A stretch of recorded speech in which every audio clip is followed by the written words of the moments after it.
Hey, what's going on, everybody? It's your boy L to the B coming in, giving his daily gratitude list.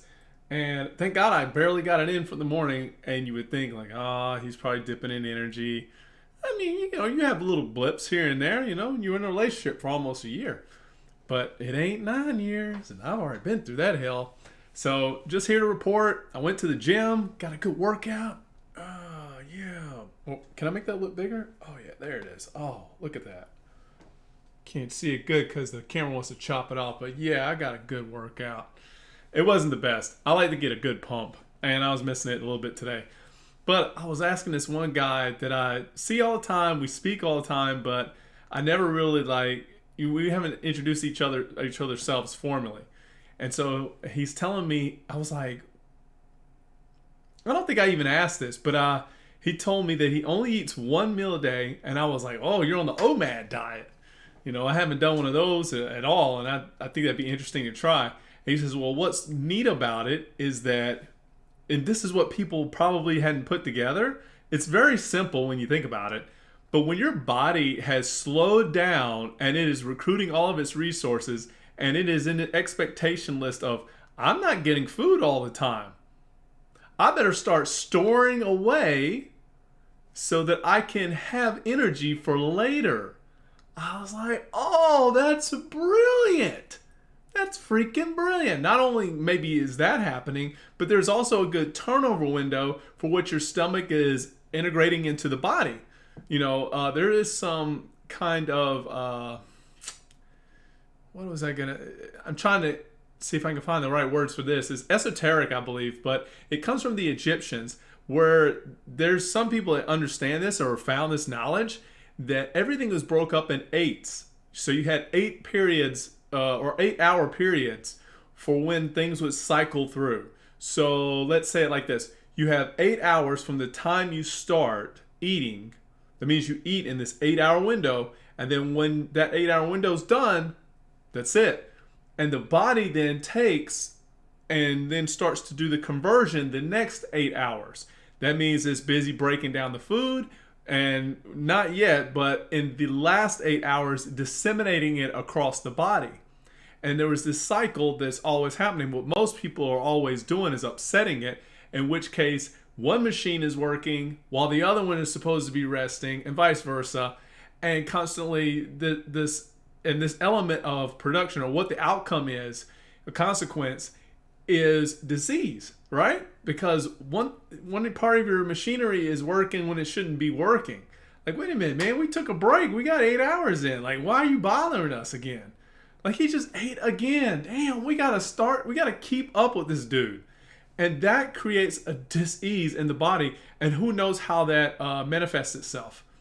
Anyways, I'm going on some weird random stuff like I normally do in my thank you videos, but it's context and it's relative and it's in the moment.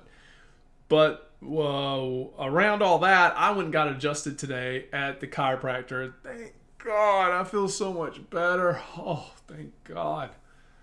I had some pains over here in this shoulder. I got he went through my arm and was like, whoa, and then he went right up to the shoulder, and I was like, yeah, I forgot that's the main problem.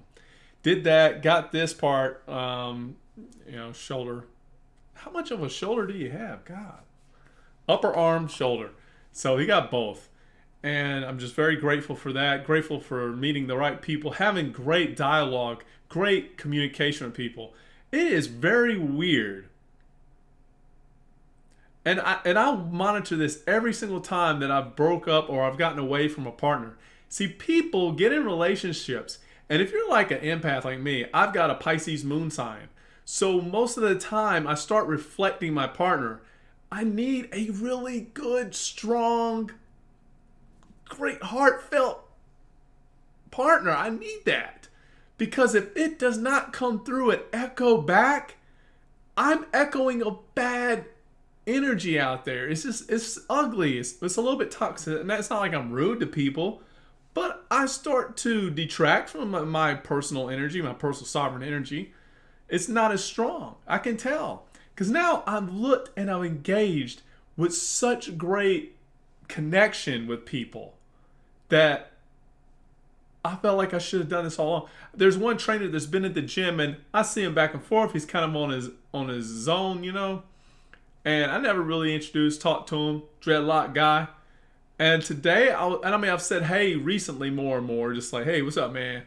But now I was like, oh, what's up? He's like, oh man, da da da da, and we start talking. But I looked at him. My spirit recognized his spirit. I can tell I haven't been doing that.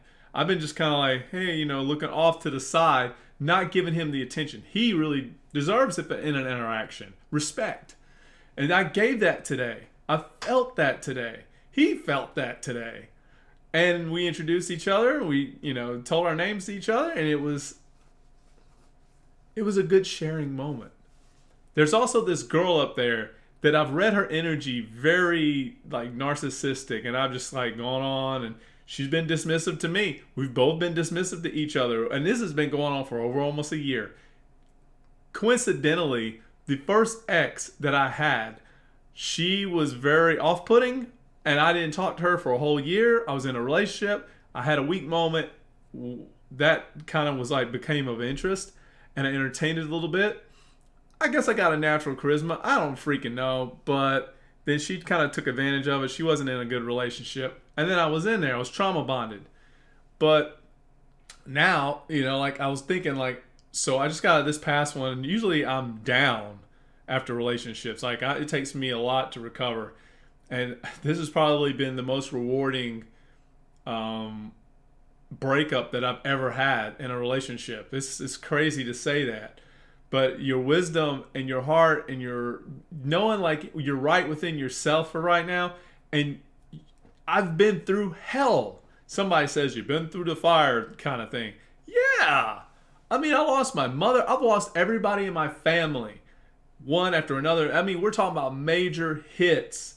And it should level a village of somebody. And I went through that. And then not long right after that, I actually started to have serious illnesses myself. You got to think, me and my mother were like the last two standing.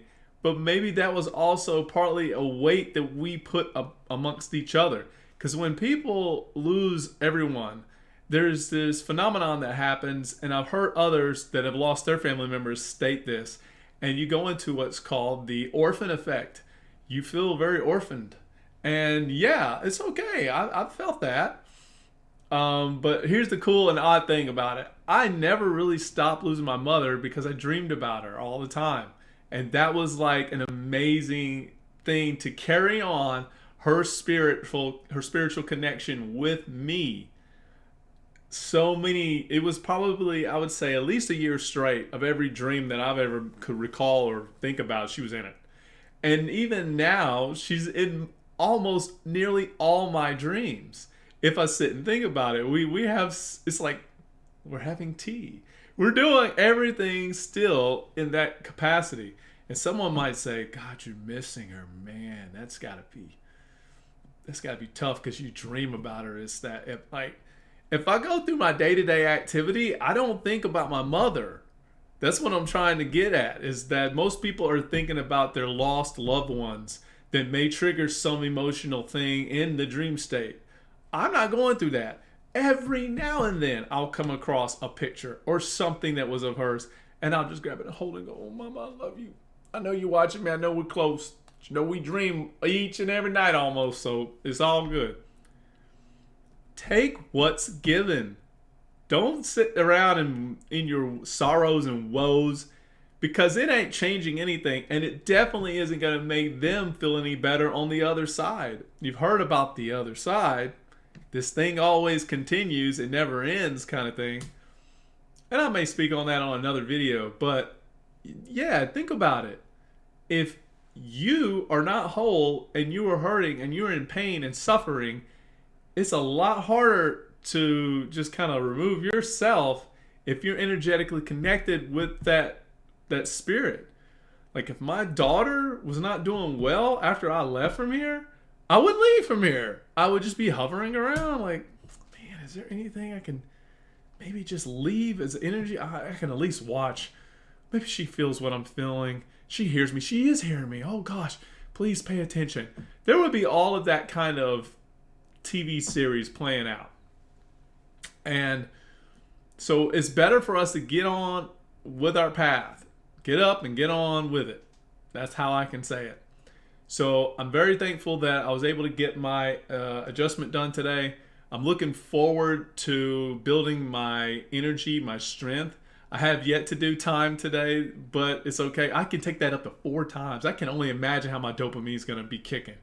But the game plan, it sucks that I am so off-putting for my dreams. And I say that statement and I want to shoot that thing down. I got to change it. Jim Rohn, which is one of the best motivational speakers, said it like this. Somebody asked, how did I do it? And I told them, well, it was easy to do and easy not to do. And if you guys understand that philosophy, is that you always are up against yourself with a decision, and picking which one is never really hard. It's just easy to do and easy not to do. Now, somebody might say, but every time I try it the other way, I end up taking the other choice. That's because they're both easy. You just don't identify both as the same. You don't label them as the same. You got to reduce everything down to its simplest parts and be honest about it. Be objective as much as you can. If it's simply just picking up your phone and calling somebody, how hard is that from opening a door? How hard is that from getting up from your chair to go get a glass of water? It's probably even simpler. So it's easy to do and it's easy not to do. And I'm hoping to change that. I say hope because I realize I am the one pressing these buttons. You all are all in the driving seat. Hopefully you get some leverage. Like, I'm going to try to find some leverage today. I'm going to do some more meditation stuff. Maybe do some Sananga. Oh yeah, I dropped some names right there. You ain't ready for that. Sananga is a beast of a spiritual medicine.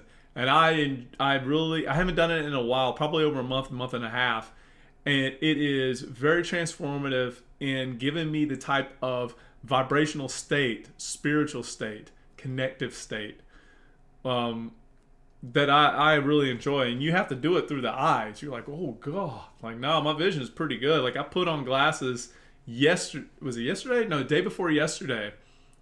And I kept picking them up, putting them down, picking them up, putting them down. Like, damn, I can't tell a difference. I love it. Like, when I was blind for all of my life, because I had to wear glasses when I was younger in high school. I didn't wear them, but I needed them, right? I could never really see that well far in a distance. And even in the military, I had glasses. And so this was actually my military glasses. And so when I would put those on, I would be like, oh, there's a big world around me. Whoa, the world's clear. This is so wild.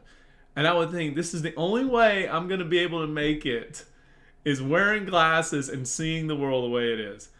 And now, I don't need the glasses. The glasses are actually sometimes, they're more of a hindrance, having them on my face, trying to see things.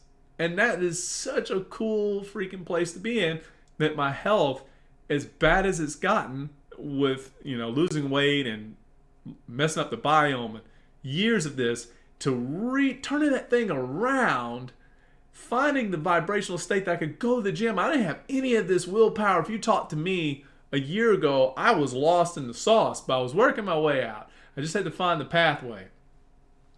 So I got there and I started building on it, and it was a rough patch at sometimes, really rough. And I put a lot of weight on my ex, which was unfair. I didn't understand how she would take it. I thought she was a woman of faith and she was supporting me. No, she was not there for the support. She was more like, I can't do this. Folks, if you have somebody that it can't be there for you when you are at your worst or you need help, they aren't the one for you. I hate to say it.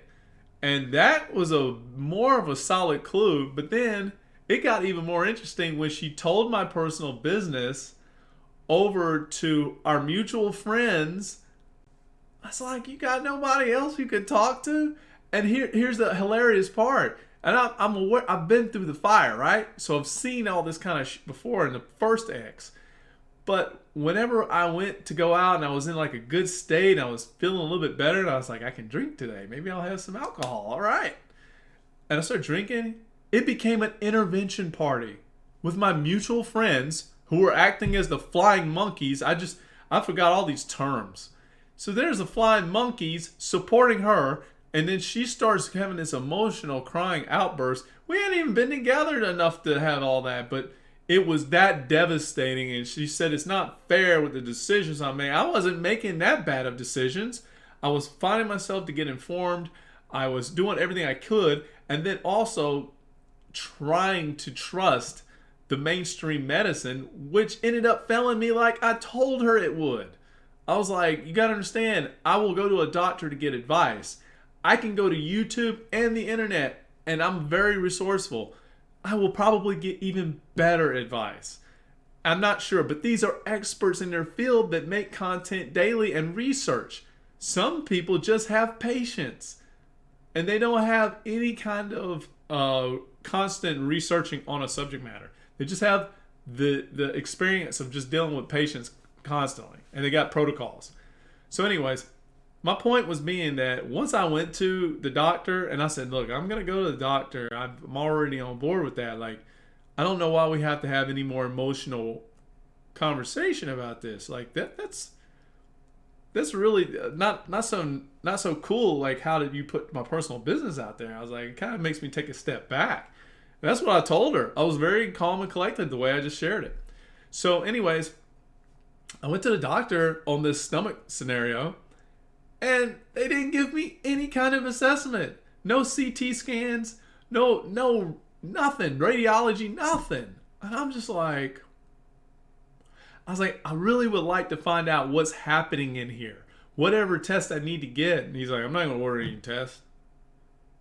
Now, I had just got done with this, doing this thing called Cambo. And that was through my previous ex. She introduced that to me. So you see, I like to reward experiences whether or not I've had previous bad ones with the same person.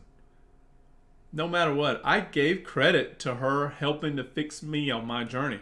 I didn't go through her to do Cambo. I went through a shaman practitioner that she used, but it seems to work. I went through 3 sessions, but I went through one, went to the doctor, told him what I did. And he says, that's funny, that probably fixed your problem. And I was like, what do you mean? He's like, we do a similar thing here at the clinic where we get people to purge and release all of their contents from their stomach. Because when they do that, it resets their microbiome. And I went, oh. So I did gain some knowledge going to the medical practitioner. Okay. Mainstream medicine didn't always fail me. I got some knowledge. This is why I still do things, even if I'm somewhat against it or majorly against it. So he tells me that, gives me some pills, like antispasmodic pills, so that my body can probably move the food a lot better through the tract, but it ain't really all that serious because I'm having great poops. It's what you want on the whatever Bristol test, Bristol stool test. You want to have solid poops, and I had them. I was like, I can eat everything now, and I'm good.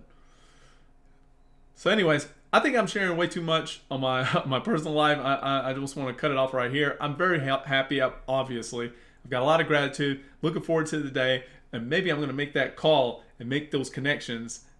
It's going to open up whatever revolutionary door there is. I'm actually getting a little teary-eyed and vibrationally different just thinking about it. The excitement is building up. So I don't know where I'm going with this. I really picture myself going to other countries and doing other things that you all can do it.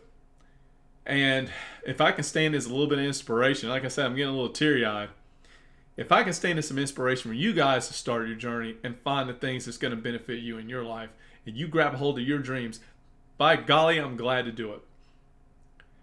Any inspiration from anyone is worth the journey. Worth the journey. And with that, love you guys. Thank you for watching. Thank you video. 19 some minutes. Gonna end up probably being 20. And I will talk with you later. That's my boss man calling. Peace.